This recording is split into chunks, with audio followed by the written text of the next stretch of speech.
La question coloniale deviendra certainement un des territoires de conflit identitaire, l'un des plus violents qui peut exister à travers les jeunes générations.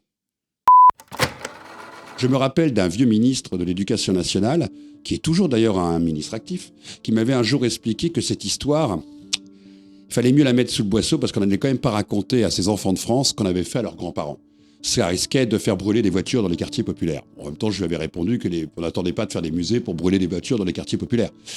Donc ça vaut peut-être la peine de se poser la question aujourd'hui un peu différemment, et justement de concevoir que, et un musée, c'est pas seulement un musée, hein. Quand vous faites rentrer l'histoire au musée, c'est que d'un seul coup, vous êtes prêt à penser l'éducation nationale sur ses enjeux, à penser le domaine de la culture, à penser des grandes expositions, à faire que ce sujet, d'un seul coup, rentre dans la normalisation du rapport à la mémoire. La preuve, désolé, on l'a fait, sur d'autres questions. Nous ne parlons plus de la même manière de la Shoah et de Vichy depuis qu'il y a des institutions culturelles dans ce pays qui en parlent. Le travail continue, il ne s'arrête jamais. Mais au moins maintenant, il y a des institutions publiques où vous pouvez emmener les élèves.